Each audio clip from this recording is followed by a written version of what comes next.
கரூர் கூட்ட நெரிசல் வழக்கில் தமிழக வெற்றிக் கழக தலைவர் விஜய்க்கு சிபிஐ சம்மன் அனுப்பியிருக்கிறது.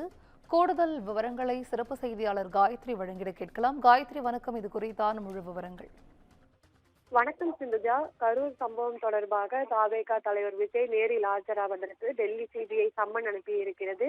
குறிப்பாக கரூர் கூட்ட நெரிசல் சம்பவம் தொடர்பாக ஏற்கனவே தாவேகா நிர்வாகிகளுக்கு சம்மன் அனுப்பப்பட்டு அவர்களிடம் விசாரணையானது நடைபெற்று வந்தது. குறிப்பாக தாவேகா பொதுச் செயலாளர் என் ஆனந்த், அதே போன்று நிர்வாகிகளான ஆதவ் அர்ஜுனா, சி.டி. நிர்மல்குமார் உள்ளிட்டோரிடம் கரூர் சிபிஐ நீதிமன்றம் ஏற்கனவே கடந்த வாரம் 3 நாட்கள் விசாரணையானது நடைபெற்றது. அதே போன்று கரூர் மாவட்ட காவல் கண்காணிப்பாளர், அதே போன்று கரூர் மாவட்ட ஆட்சியர் உள்ளிட்டோரிடமும் சிபிஐ விசாரணை நடத்தியது. இந்நிலையில் தாவேகா தலைவர் விஜய்க்கு சிபிஐ சம்மனானது அனுப்பி இருக்கிறது. ஜனவரி 12ஆம் தேதி விஜய் நேரில் ஆஜராகி விளக்கம் அளிக்கும் அடிப்படையில் இந்த சம்மனானது வழங்கப்பட்டிருப்பதாக தெரிவிக்கப்பட்டிருந்தது. ஏற்கனவே விஜய்க்கு சம்மன் அனுப்பப்படும் என்கிற அடிப்படையில் தகவலானது பரவிய நிலையில் இன்றைய தினம் தாவேகா தலைவர் விஜய்க்கு சிபிஐ சம்மன் அனுப்பி இருக்கிறது. இதனைத் தொடர்ந்து ஜனவரி 12ஆம் தேதி விஜய் நேரில் ஆஜராகி விளக்கம் அளிப்பார் என்று தெரிவிக்கப்பட்டிருக்கிறது.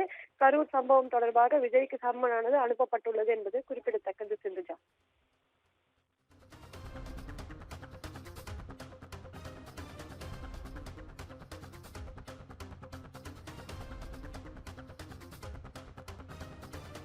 வணக்கம் சிவகுமார். விஜய் இப்போ சிபிஐ சம்மன் அனுப்பியிருக்காங்க, ஜனவரி 12ஆம் தேதி ஆஜராக சொல்லி. இது குறித்த தகவல்கள் சிவகுமார். கடந்த 2025ஆம் ஆண்டு செப்டம்பர் மாதம் 27ஆம் தேதி கரூர்ல தமிழக வெற்றிக் கழக தலைவர் விஜய் பங்கேற்ற பரப்புரை கூட்டத்துல ஒரு கூட்ட நெரிசல் ஏற்பட்டது.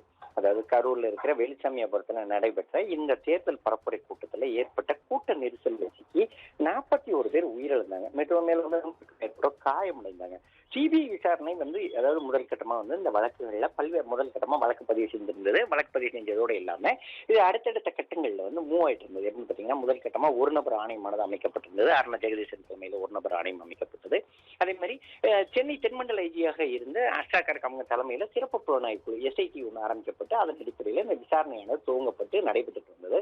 இந்நிலையில இதுக்கு பலவிதமான தாக்கங்கள் ஏற்பட்டு எப்படின்னு பாத்தீங்கன்னா, அதாவது அந்த வழக்குகள், அதாவது இந்த விஜய் இந்த கூட்டமானது குறிப்பிட்ட நேரத்துக்கு வரல, எதிர்பார்த்ததை விட அதிகமா கூட்டம் வந்தது, அதனால சமாளிக்க முடியல அப்படின்னு சொல்லி தமிழக அரசு தரப்புல பதில் மனு தெரிவிக்க, விஜய் தரப்புல என்ன சொன்னாங்கன்னா, மற்ற கட்சிகளுக்கு இல்லாத அளவுக்கு எங்களுக்கு அவங்க பிரஷர் கொடுக்குறாங்க. ஏன்னா ஒரு கூட்டம் நடைபெறுது அப்படிங்கிற பட்சத்துல நாங்க குறிப்பிட்ட ஆட்களை விட அதிகமாக நாங்க குறிப்பிட்ட நபர் ஆட்கள் தான் வந்திருந்தாங்க. ஆனா அந்த போதிய அளவுக்கு பாதுகாப்பு செய்யல, ஏற்பாடு செய்யல. அதே மாதிரி பாத்தீங்கன்னா, கரூர்ல அந்த சம்பவம் நடைபெற்ற வேலுச்சாமியாபுரம் அப்படிங்கிற பகுதி அங்க உள்ள கரூர் மாவட்டத்துல அது கொஞ்சம் பெரிய பகுதி.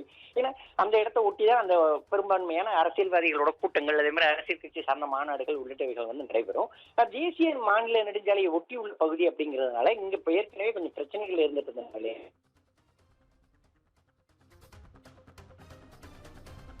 தகவல்களுக்கு நன்றி சிவகுமார்.